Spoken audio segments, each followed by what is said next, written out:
Trading crude oil in a small account. That is the topic of conversation. It's been crude all week. Crude oil has blessed us with a nice range this week, a rise up to $67 per barrel, a dip down below $62 a barrel. Traditionally, that would be about $5,000 in notional activity.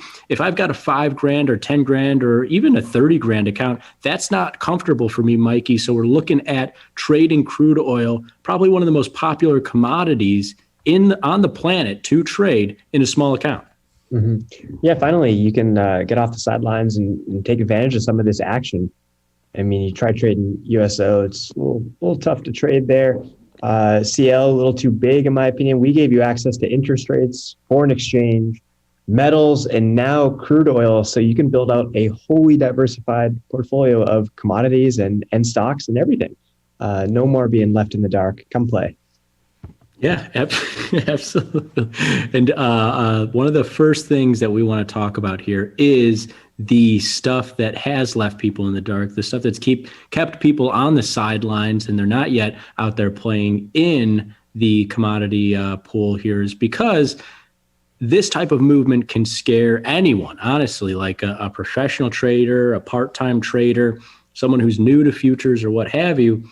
You've got a market here in crude oil that, depending on where you were trading it last year, went negative, but at the very least went from about $70, $60, $70, all the way down to $10 or $20, and then rallied all the way back to where it sits right now, about $60 per barrel. That is a lot of activity. Honestly, from high to low here in percentage terms, this is probably more than Bitcoin's activity in the last year. And so many people stay out of that market because they think it's too crazy. This is a market that's been around for decades, and it still is swinging like this on an annual basis. I mean, it's crazy if it's too big, but it's also super intriguing if it's correctly sized, right? Like, large swings are both intriguing, but also could be scary if you got the wrong product. Yeah, that's where that notional value becomes so key. I mean, 10% move on a $100,000 product is very different than a 10% move on a $1,000 product. I mean, one is appropriate, one is just a little too much here. So you're still getting that percentage change in volatility, but we've shrunk it down here. You depicted it very nicely here with the notional of small U.S. crude oil versus some of those traditional futures.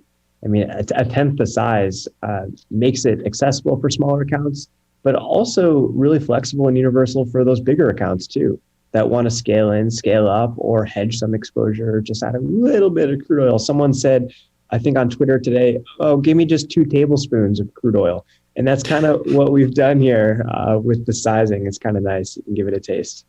Yeah, absolutely. And also just the costs that go along with, scaling it back to one contract being smaller, but then scaling up to 2 or 3 of those contracts. The cost to trade small exchange futures from our end, I don't know what your broker is charging for futures trades. Most of them are competitive. I know Tastyworks, Interactive Brokers, a lot of those places, very low fees on their end. On our end, I mean, what is the cost to trade one of these small U.S. crude oil contracts? Because, if it costs me $3 to trade one of the big traditional futures, but then it costs me $3 to trade one of these smaller ones, and I want to trade maybe 2 or 3 of them, now I'm paying a lot more for a third of the exposure. I mean, how does that scale down in terms of cost, Mikey? What are we looking at to trade one of these small U.S. crude oil futures? Yeah, it's a great point. A lot of people bring this up, and it's something we considered when developing these contracts and the pricing schedule. We wanted to make these markets as accessible to as many people as possible. And we've done that with the fees as well. The exchange fee charged to trade one SMO is just 15 cents. It's the lowest in the industry. And if you're a subscriber, you cut that in half, you're trading 7-cent exchange fee. On top of that, there's no market data fee. Tastyworks not charging for market data. Some of these other brokers are. You don't have to worry about that. Wherever you're trading, you're going to see real-time prices in SMO for no cost at all. Love the points that you made there. That's great to hear. Now, let's get into the actual ins and outs. I've got a smaller product for my smaller account, but the market still swings hundreds of dollars on a daily basis. Like, we could go another tenth smaller, 100th the size of traditional futures, but that might be getting a little ridiculous, because then at at largest, the market was maybe moving $20 or $30 on a given day. But we saw an outlier day just Wednesday of this week. The market dipped from $65 a barrel down to 62. That's still a $300 move there, Mikey. So when you're looking at trading crude oil in that small account, strict mechanics are your best friend here. We talk about this all the time, and crude oil is particularly a market where you really have to stick to these strict mechanics. When you're talking about interest rates and US dollars, you can be a little more flexible because those markets are just, for several different reasons, they tend not to see, a 5% drop or rise in a given day. Crude oil being, a primary market, a single commodity here, something comes out of OPEC or comes out of anywhere, a news item comes out, this market could fall or drop 5 to 10%.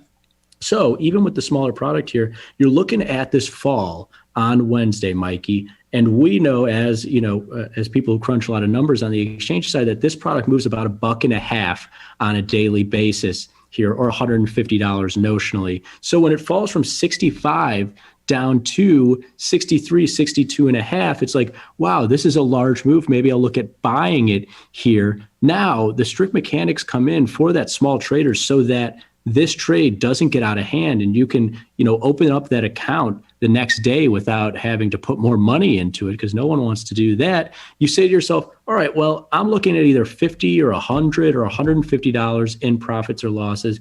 You saw this dip below there. Maybe you get in at 62 and a half.